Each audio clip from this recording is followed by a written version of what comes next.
The unnegotiable power of self-respect. What if the respect you're searching for was never outside you, but waiting within?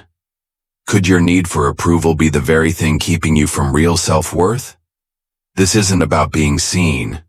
It's about seeing yourself clearly, fully, and without apology.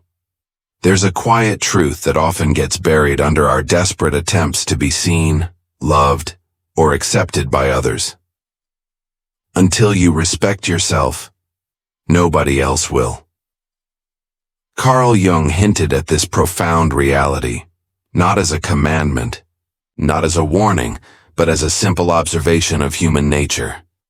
We project onto the world the way we treat ourselves. If we carry ourselves with self-doubt, we invite doubt.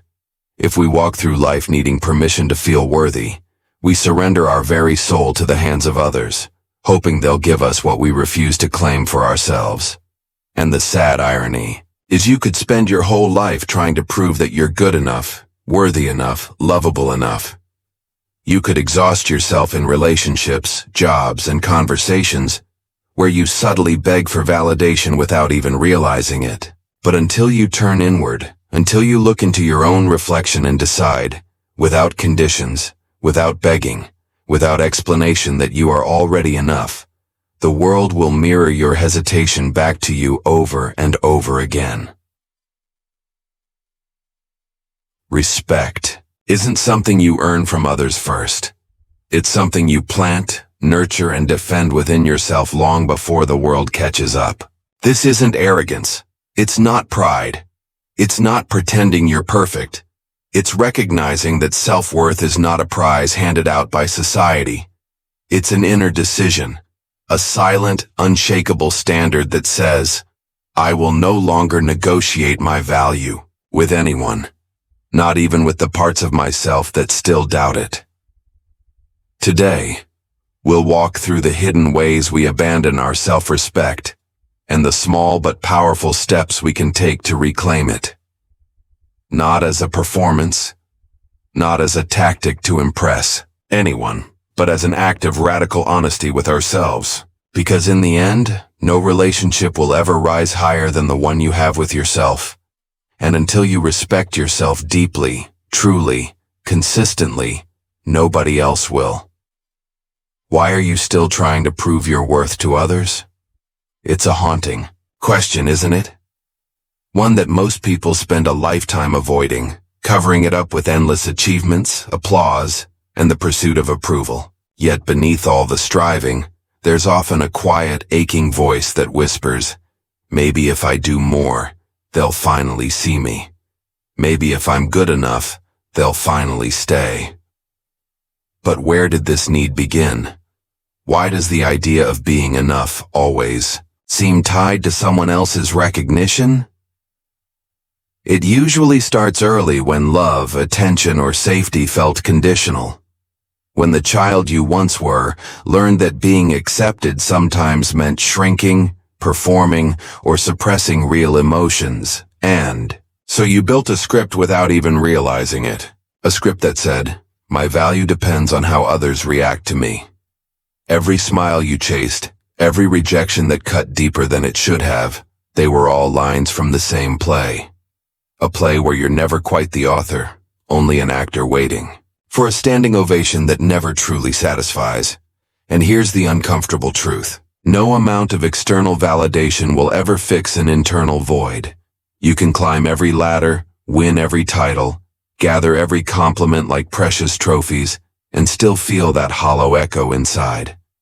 Because when your worth depends on external sources, it is always at risk. One cold glance, one forgotten invitation, one misunderstanding, and suddenly you're questioning your very right to exist with pride. But what if you didn't need to prove anything? What if you were never supposed to? What if your existence itself is already a miracle? No performance required. Imagine the weight that would lift if you allowed yourself to be enough right now, without needing anyone else to stamp it as approved. Imagine how different your choices would be, your relationships, your energy if you lived from a place of grounded, unshakable self-respect, instead of anxious striving. The truth is, the people who truly matter will never need you to prove your worth. They will see it because you see it. They will mirror it because you embody it. And those who demand proof, who make you jump through hoops to be enough for them, are revealing a truth you need to hear. It's not about you. It never was. Their inability to recognize your worth does not diminish it. It exposes their blindness, not your inadequacy. The day you stop trying to prove yourself is the day you start reclaiming yourself. And from that moment on, everything begins to change. The trap of external validation when your worth is held hostage. There's a subtle kind of prison that most people live inside without even realizing it. It doesn't have walls or chains you can see. It doesn't shout at you or slam doors. It simply whispers gently but persistently. You're only valuable if they say you are. And before you know it, your self-worth is no longer your own. It belongs to the reactions, the approvals, the applause, or the silence of others. External validation is seductive because it feels so tangible. A compliment, a promotion, a like, a nod. These small moments can feel like proof that you're enough. They're easy to crave because they offer quick emotional relief from that gnawing inner doubt. But they are dangerous precisely because they are fleeting. They tie your sense of worth to circumstances beyond your control. 1 minute you are on top of the world. The next, a passing criticism or a missed text message sends you spiraling into self-doubt. The trap is deeper than just seeking praise. It's in building an identity around being seen a certain way: kind, successful, attractive, intelligent. When your sense of self becomes a performance for others to validate, you lose touch with who you really are beneath the layers. You begin to tailor your choices not to what feels true, but to what might win approval. And slowly, quietly, you forget how to listen to the only voice that really matters, your own. Have you ever noticed how exhausting it is to live that way? How you second-guess your instincts because you fear judgment? How you say yes when you mean no just to avoid disappointing someone? How you stay silent when you want to speak, just to keep the peace? Every small act of self-betrayal feels like a minor thing in the moment, but they add up. They corrode your self-respect from the inside out until one day you wake up and realize you've become a stranger to yourself. And yet many people stay trapped because there's a terrible illusion at play that if you earn enough approval, you'll finally feel whole. But you won't. You never will, because no amount of external validation can fix an internal self-rejection. It's like trying to fill a bottomless pit with handfuls of sand. No matter how much you pour in, it will never be enough until you stop the leaking from within. This is why real freedom begins the moment you take your worth off the market. When you stop offering it up for negotiation. When you decide that your value isn't up for debate, not based on your successes, your failures, your body, your mistakes, or your past. When you realize that validation from others can be appreciated, but never depended upon. The truth is, you will disappoint people. You will be misunderstood. You will not always be chosen. And that's okay. It has to be okay. Because if you live your life trying to dodge rejection and grasp approval at all costs, you will never actually live. You will only survive quietly suffocating beneath the weight of invisible expectations. But when you stop living for validation, something extraordinary happens. You start making decisions based on alignment, not approval. You start speaking truth instead of seeking applause. You start creating a life that feels right to you, even if it doesn't look perfect to everyone else, and the respect you used to beg for. It begins to flow naturally because it is anchored in authenticity, not performance. So ask yourself with radical honesty, where in your life are you still holding your worth hostage? Who are you still hoping will finally give you the validation you've been chasing? And what would happen if you simply decided today that you don't need it anymore? Real self-respect is not loud. It doesn't demand attention. It is silent, strong, and steady. It's the quiet power of knowing deep in your bones that you are enough. Not because they said so, but because you finally said so yourself. No. The first concrete act of self-respect. There's a moment in every person's life when they realize that saying no is not a rejection of others. It's an affirmation of themselves. A simple word, 2 letters long. Yet it carries the weight of entire lifetimes spent pleasing, apologizing, bending. For many, it's a word wrapped in fear. Fear of disappointing someone. Fear of being judged. Fear of losing love. But what if the real loss was never in saying no? What if the real loss has always been in all the times you said yes when your soul was screaming no? Learning to say no is often the very first tangible act of self-respect. Not the theoretical kind, not the kind you affirm with words but betray with actions. It's the moment you draw a quiet, invisible line in the sand. Not to hurt others, not to be difficult, but to protect the sacred space of your own life, your own energy, your own dignity. Think about how many times you've agreed to something that didn't feel right. How many times you sacrificed your time, your peace, your values just to avoid conflict or to maintain an image of being nice or easy to love. Every one of those yeses might have won you temporary approval, but they came at a cost measured not in applause but in quiet, accumulating self-betrayal. Saying no is a decision to stop paying that price. And it's not just about boundaries with other people. It's about boundaries within yourself. Saying no to the habits that drain you. Saying no to the temptations that pull you away from your purpose. Saying no to the inner voices that try to convince you that you must earn rest, love, or worthiness. Every time you say no with clarity and intention, you reinforce a deeper yes. A yes to yourself, your truth, your peace. Of course, it's uncomfortable at first. You might feel guilty. You might second-guess yourself. You might even lose people. But here's something few will tell you. Anyone who leaves because you respected yourself was never really offering you love. They were offering you a transaction, their approval in exchange for your compliance. And when you stop complying, the illusion dissolves.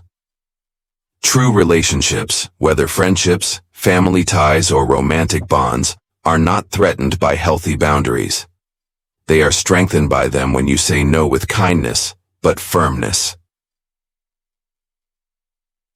You give others a gift, the gift of knowing the real you. And you give yourself the gift of living in integrity rather than fear. So ask yourself, where have you been withholding your no? Where have you been silencing yourself for the sake of keeping peace on the outside while waging war on the inside? And what would it feel like to finally honor yourself enough to say, without anger, without apology, no, this is not for me?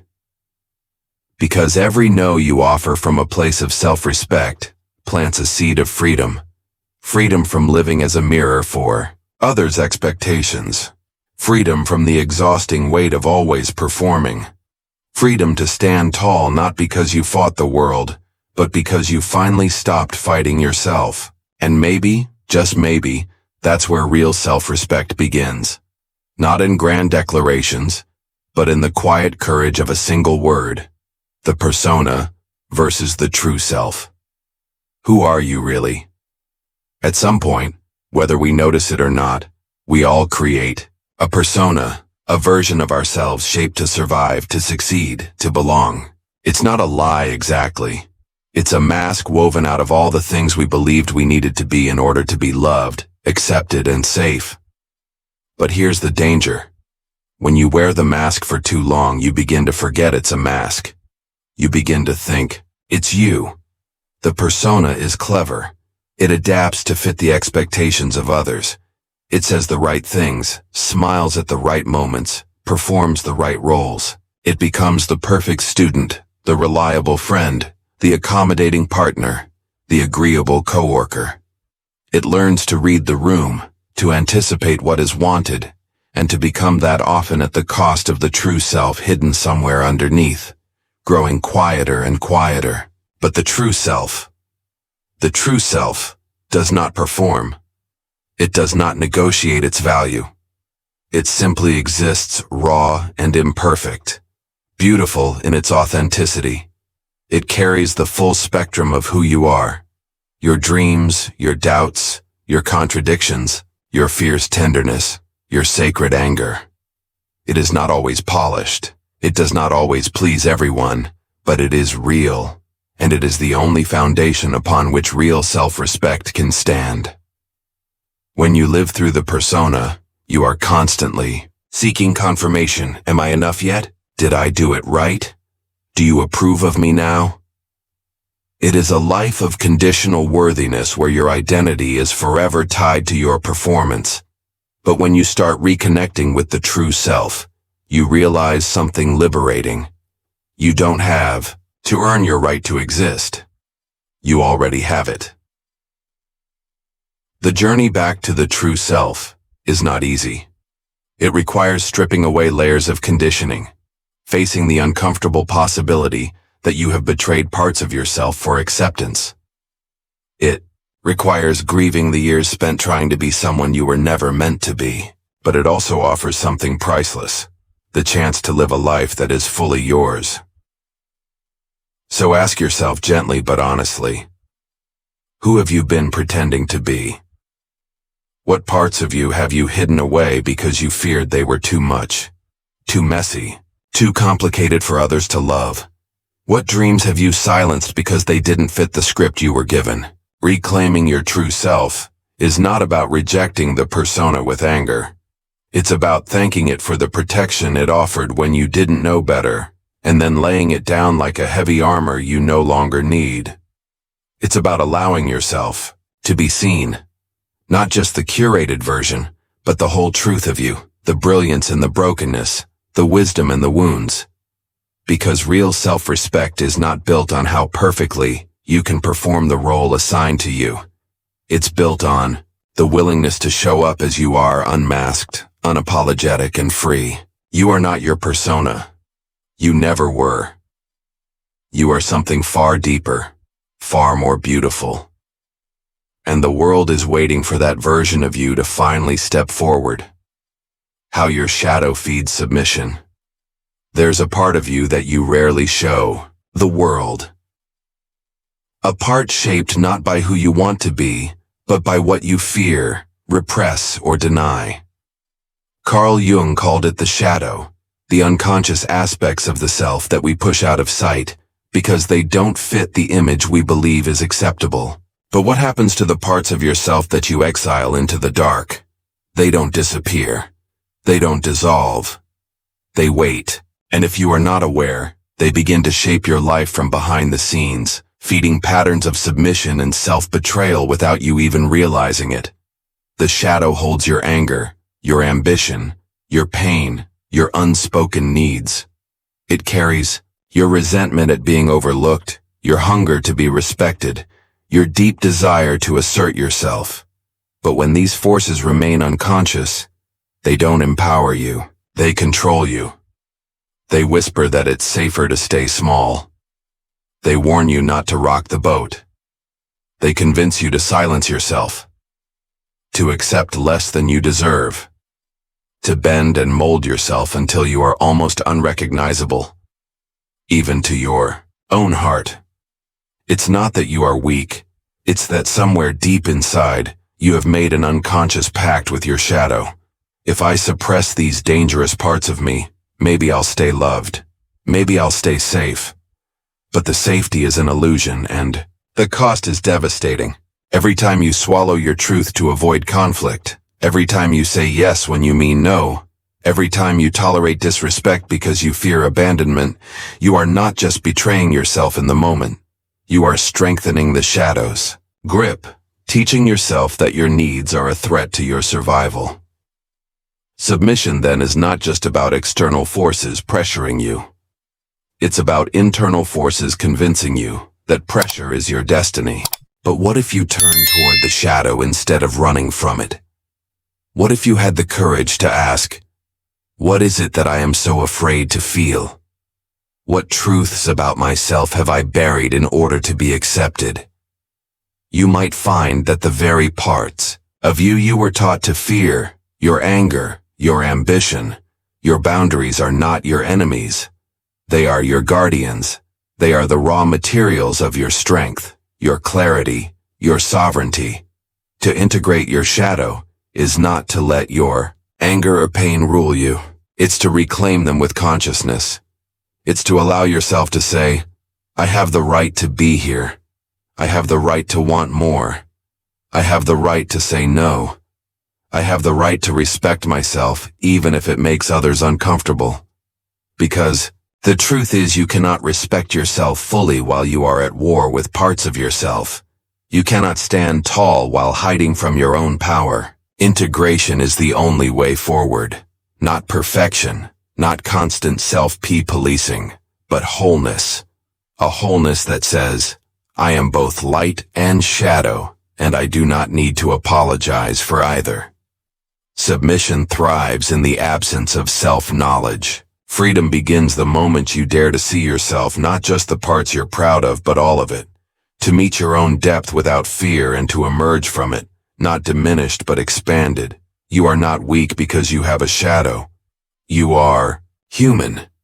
But you remain trapped only if you refuse to look at it. And the day you decide to face it, to listen to the truths you've buried, is the day you stop submitting and start living.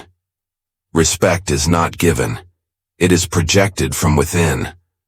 We grow up hearing that respect must be earned, fought for, demanded from others. We are taught to think of it as something external, something that comes to us only when we achieve enough, please enough, succeed enough. But the deeper truth, the truth few dare to speak, is this: real respect doesn't come from others first. It radiates from within. It is not given to you. It is projected by you. When you truly respect yourself, it changes the way you move through the world. It's in the way you walk into a room without needing to dominate it or shrink inside it. It's in the way you speak, not louder, not softer, but clearer. It's in the boundaries you hold without anger, the dreams you pursue without apology, the standards you refuse to lower just to be liked. Self-respect has a silent gravity to it. It doesn't beg for attention. It doesn't need a spotlight. It simply is. And because it is, the people around you respond to it, sometimes without even knowing why. They sense it in the way you carry yourself, the way you say no without flinching, the way you stay rooted when the winds of judgment or rejection blow around you. But if you are still waiting for the world to respect you so that you can finally feel worthy, you will be trapped in an endless cycle, because people treat you according to the standards you set for yourself. If you show them that you tolerate disrespect by tolerating it in silence, they will believe you. If you show them that you are willing to abandon yourself to be accepted, they will take advantage without a second thought. Not necessarily out of malice, but simply because you showed them how you expect to be treated. Respect starts inside long before anyone else recognizes it. It's the quiet choices you make when no one is watching. It's the promises you keep to yourself. The ways you honor your time, your body, your energy. It's refusing to betray your own values, even when the temptation to fit in is strong. Especially then, have you ever noticed how some people command respect effortlessly, even if they don't seek it? It's not because they have some secret charm or a perfect life. It's because they have decided deeply and irrevocably that they will not live in a way that dishonors who they are. Their respect for themselves creates a mirror that others cannot help but reflect back. But here's something even more powerful. When you respect yourself, you no longer need to force others to respect you.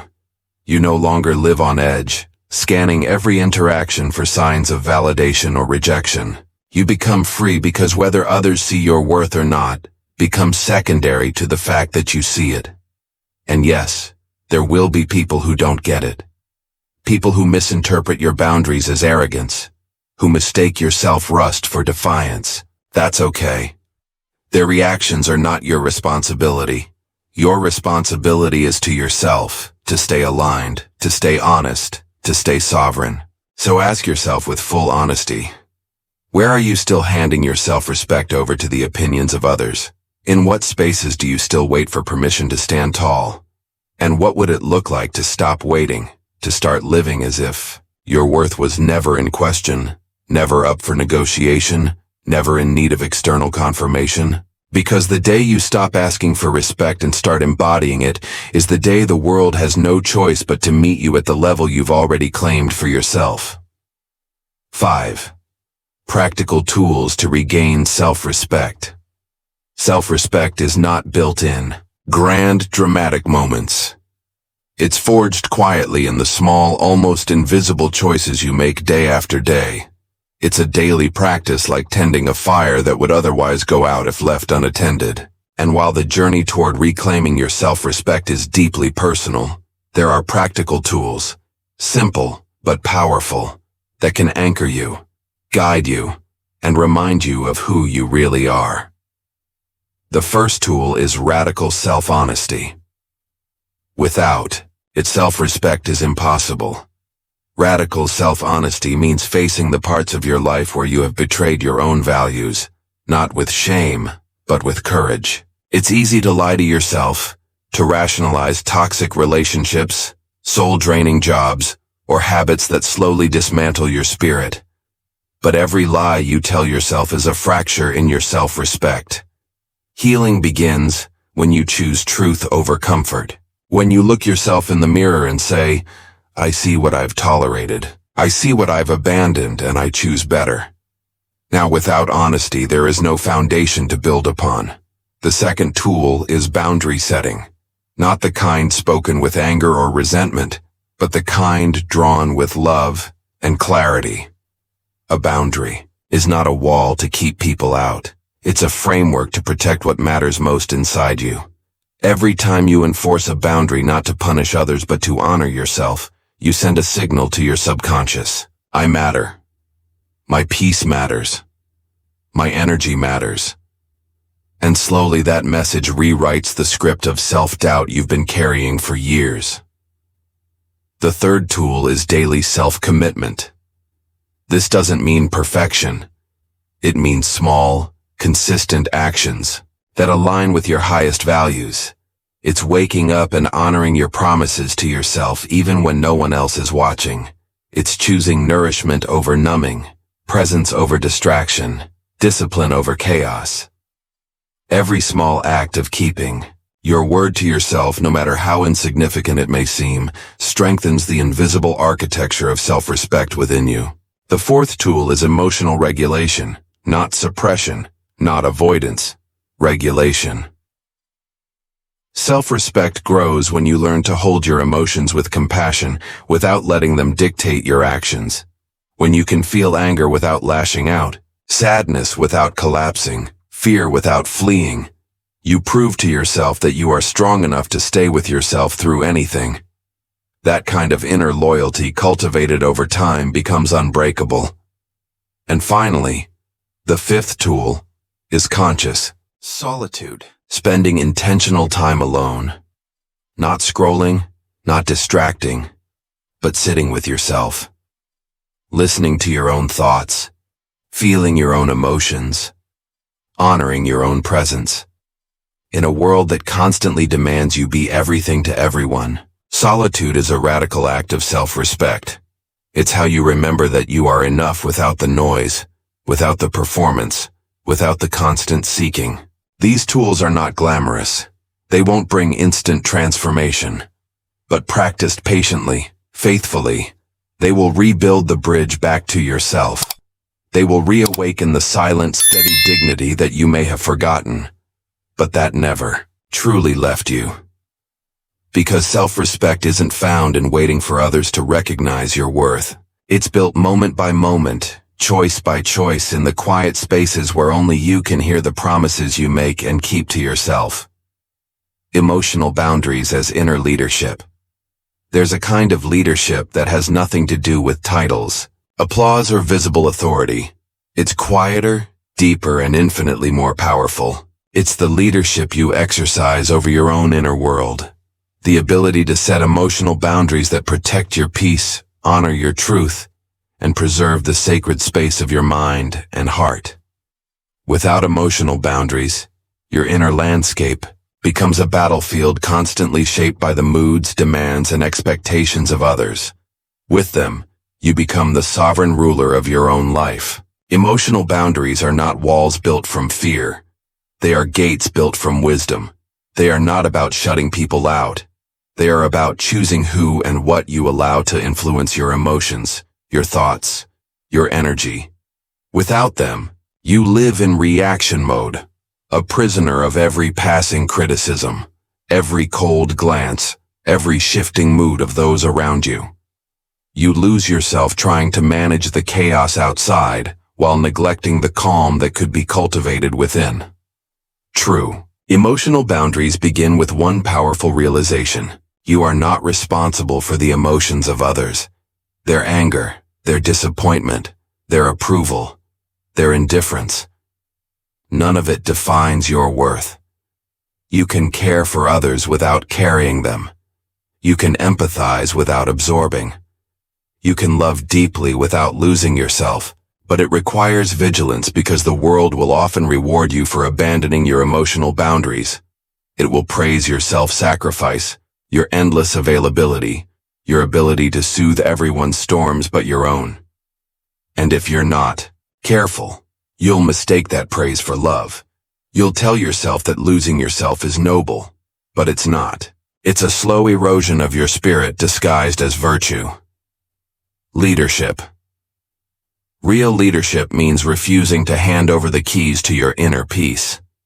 It means noticing when someone's words trigger your old wounds and choosing to heal instead of react. It means recognizing when guilt tries to manipulate you into self-abandonment and standing firm anyway. It means protecting your emotional energy as fiercely as you would protect a precious flame from the wind. Ask yourself honestly, where are your emotional boundaries too porous? Where do you feel drained, resentful, or invisible because you have allowed someone else's emotions to dictate your actions? And more importantly, what would your life look like if you trusted yourself enough to guard your inner world as the sacred ground it is? Setting emotional boundaries doesn't mean you stop caring. It means you stop carrying what was never yours to hold. It means you trust that others are capable of handling their own emotions, just as you are capable of handling yours. It means you lead yourself with grace, even when the world pulls at you with invisible strings of expectation. When you lead yourself, emotionally, you send a clear message to the world. I respect myself. I honor my peace. I will not abandon myself to meet your comfort. And that message spoken without anger, without apology, becomes the unshakable foundation upon which every other relationship in your life is built. Self-respect begins when you stop waiting for others to honor your boundaries and start honoring them yourself. The fear of being alone, the final emotional shackle. There's a fear that runs deeper than most people care to admit. It's not the fear of failure, or even the fear of rejection. It's the fear of standing alone, the fear that if you stop pleasing, stop bending, stop performing, you will be left behind, forgotten, unloved, alone. And so without even realizing it, many trade their self-respect for companionship, their authenticity for approval, their inner peace for the illusion of belonging. But what is the true cost of that exchange? When you live in fear of being alone, you live half a life. You stay in friendships that exhaust you. You tolerate relationships that diminish you. You silence your voice in rooms where your truth is needed most. You swallow your dreams to maintain the fragile comfort of fitting in. And all the while, a quiet part of you, your truest self, is whispering that this isn't what real connection is supposed to feel like. The fear of being alone is a powerful emotional shackle because it convinces you that any connection is better than none. It blurs your ability to discern between companionship and captivity. But here's a truth that many learn only after deep heartbreak. Loneliness is not the absence of others. Loneliness is the absence of yourself. You can be surrounded by people and still feel utterly alone if you have abandoned your own soul in the process. True solitude, the kind that heals rather than wounds, is not about being cut off from the world. It's about standing rooted in yourself. Whether others are present or not, it's about realizing that your own company is not a consolation prize. It's a homecoming, a remembering of your own enoughness independent of who stays or who leaves. And paradoxically, it's only when you make peace with solitude that you become capable of real connection, because you no longer grasp at others out of fear. You no longer cling, beg, or compromise your truth just to avoid the ache of emptiness. You meet others not from a place of hunger, but from a place of fullness, not from need, but from choice. Ask yourself, how many decisions have you made? How many compromises have you lived because you feared being alone? And what would your life look like if you trusted that being with yourself was not a punishment but a privilege? Freedom begins the moment you stop fearing your own company. The moment you sit with yourself, your thoughts, your hopes, your heartbreaks, and realize that even in silence, you are still whole. Because when you stop fearing solitude, you stop being hostage to the wrong people, the wrong opportunities, the wrong life. You rise beyond the need for external anchors. You become your own ground. And that is where true self-respect takes root, not in the presence of a crowd, but in the quiet courage to stand alone if necessary and still know that you are enough. The myth of being a good person and when it turns against you. From a young age, many of us are taught to be good, to be polite, to be agreeable, to be selfless. We are rewarded for being easy to manage, quick to forgive, slow to speak up, and little by little, we absorb the message. To be loved, I must be good. And to be good, I must avoid conflict, say yes often, and never make anyone uncomfortable, even if that means making myself invisible. But what happens when this version of good becomes the very thing that keeps you trapped? There is a subtle but dangerous point when the desire to be a good person mutates into something else entirely. A deep unconscious fear of being perceived as bad. And so you sacrifice your needs, you downplay your pain, you allow disrespect, manipulation, or neglect to go unchallenged not because you enjoy it, but because the alternative would mean setting a boundary, voicing a truth, or saying no, and risking the label of being difficult, selfish, or not nice. This is where the myth of goodness turns against you. Because what you've been told is goodness, self-denial, emotional suppression, endless accommodation is not goodness at all. It's submission dressed as virtue. And while the world may applaud you for it, you know deep down it doesn't feel like love. It feels like quiet suffocation. True goodness is not about being liked. It's not about bending yourself in every direction to meet the expectations of others. It's about integrity.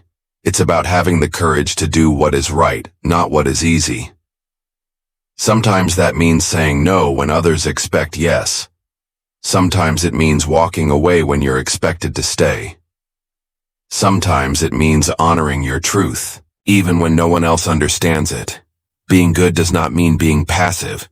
It does not mean making yourself small so others feel comfortable. In fact, sometimes the most powerful loving thing you can do is to disappoint someone, to refuse to carry what is not yours, to draw a line that says, "This is who I am, and I will not abandon myself to be approved of by you." Ask yourself how much of your identity is wrapped up in being seen as a good person, and how often has that image come at the expense of your peace, your truth, your voice? How many times have you betrayed your own inner compass just to protect someone else's perception of you? The path to real self-respect requires dismantling this myth. It means understanding that goodness is not about self-erasure. It's about alignment. It's about living in a way that is honest, courageous, and kind, not just to others, but to yourself.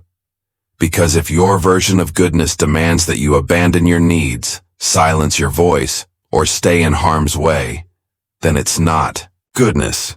It's a mask. And the truth is, you don't need to be a good person in everyone's eyes. You need to be a whole person in your own. Your relationship with yourself sets the tone for everything. Every connection you make in this life, every friendship, every romance, every collaboration carries an invisible reflection of the relationship you hold with yourself. It's not always obvious on the surface, but if you look closely, you'll see it everywhere. In the way you tolerate disrespect, in the way you chase affection, in the way you second-guess your needs, your dreams, your voice. When you have a fractured conditional relationship with yourself, you will accept fractured conditional relationships from others. Not because you deserve less, but because deep down you believe that's all you can have. When you betray your own boundaries to be loved, you teach others that your needs are negotiable. When you silence your truth to keep the peace, you teach the world that your voice doesn't matter. And when you constantly seek validation outside yourself, you send a signal that your worth is still up for debate. It's not that others are cruel by nature. It's that life and people often mirror back the standard you set for yourself. But here's the hopeful part. When you heal your relationship with yourself, everything else begins to shift. When you respect your time, others do too. When you honor your feelings, others are more likely to meet you with compassion. When you stand firmly in your truth, you attract relationships built on authenticity, not performance. The energy you cultivate within yourself becomes the foundation upon which every external connection is built. And healing that relationship doesn't require perfection. It requires consistency. It requires daily acts of loyalty to yourself, the way you would show up for someone you truly love. It's speaking to yourself with kindness when you make a mistake. It's choosing nourishment over punishment when you feel vulnerable. It's protecting your peace not just when it's easy, but when it's inconvenient, uncomfortable, and unfamiliar. Ask yourself, if someone treated you the way you treat yourself, would you call it love? Would you call it respect? Would you feel seen, valued, cherished? Or would you feel overlooked, criticized, abandoned? Your answers to those questions are not meant to shame you. They are meant to awaken you because you are not powerless. You are not at the mercy of external forces. You have the ability right now to renegotiate the terms of your own self-relationship, to move from neglect to nurturing, from judgment to understanding, from fear to trust. And when you do, you won't have to force others to respect you. You won't have to chase love, approval, or belonging. You will embody it. You will become a living standard of how you deserve to be treated. Your relationship with yourself is the blueprint for your life. Heal it and you heal everything that follows. Respect starts from within and becomes unavoidable. There's a powerful shift that happens when you stop chasing respect from the outside and begin cultivating it from the inside. It's not loud. It's not dramatic. It doesn't come with grand announcements or demands. It happens quietly, like a river, carving its way through stone, persistent, undeniable, inevitable. And once it takes root, respect from others becomes a natural extension of the way you already carry yourself. Respect that starts from within isn't based on achievements, appearances, or the approval of others. It's based on a deep, unshakable sense of self. It's a silent agreement you make with yourself that says, I am no longer available for anything that diminishes me. I no longer beg for spaces that do not see my worth. I no longer betray my own soul for scraps of validation. When you embody that level of self-respect, you walk differently through the world. You don't demand attention. You command it by your presence. You don't need to explain your worth. You radiate it in the way you treat yourself. The people who truly matter will recognize it without needing you to prove it. And the ones who can't or won't, they will naturally fall away because they no longer find space to feed on your self-doubt. This is the paradox. The less you chase external respect, the more it becomes unavoidable. Not because you fought for it, but because you became it. Building this kind of respect is not a one-time decision. It's a practice. It's in the way you show up for yourself every day, even in small, invisible ways. It's in the moments you say no when every muscle in your body trembles with fear. It's in the moments you choose silence over defending yourself to people committed to misunderstanding you. It's in the quiet victories no one sees when you protect your peace, honor your needs, stay loyal to your truth. Respect starts within. The very first moment you decide I am worthy because I exist, not because I perform, not because I please, not because I achieve, but because I am. And once you live from that place truly consistently, everything else falls into place or falls away. Either way, you win. So if you find yourself exhausted from chasing respect, exhausted from explaining your worth, exhausted from trying to earn what should never have been conditional in the first place, pause, turn inward, begin there. Plant the seed of self-respect so deeply within yourself that no storm can uproot it, because the world will treat you according to the standard you set for yourself. And when that standard is built on unshakable self-respect, the respect of others becomes not a prize to win, but a natural echo of the dignity you already carry. If there's one truth I hope you carry with you after this conversation, it's this. Your worth was never up for negotiation, not in your childhood, not in your struggles, not in your moments of doubt. It has always been there, quiet, steady, unshakable, waiting for you to finally recognize it yourself. Respect isn't something you chase, it's something you embody. It's the invisible armor you wear when you walk through life aligned with your own soul. And once you cultivate it within, you no longer live on edge, waiting for the world to hand it to you. You become the source. You become the standard. Remember, every time you choose yourself without anger, without apology, you strengthen that foundation. Every time you honor your truth over the comfort of approval, you teach the world how you are meant to be treated. Every time you dare to respect yourself first, you invite everything in your life to rise to meet you. So wherever you are in your journey right now, know this. You are not behind. You are not broken. You are simply remembering what the world may have tried to make you forget. That you are already worthy. You are already enough. And the respect you've been seeking all along begins with the way you choose to see yourself today. If this message resonated with you, if it stirred something inside you, I invite you to walk with it a little longer. Share this space with others who might need it too. And if you want to continue growing, reflecting, and strengthening that quiet power within you, don't forget to subscribe to stay connected to keep building this journey together. Until next time, stay rooted, stay true, and above all, respect yourself first. Self-respect is not a finish line. It's a daily decision. It's a quiet inner revolution where you stop outsourcing your value and begin claiming your truth with grace and power. The world may try to mold you, challenge you, or misinterpret you, but it cannot define you. Only you can do that. And when you choose to live from a place of grounded self-regard, everything around you shifts. Not all at once, not always loudly, but undeniably. You begin to move through life with integrity, sovereignty, and peace. And the respect you once begged for becomes the reflection of who you already are. You are not becoming worthy. You always were.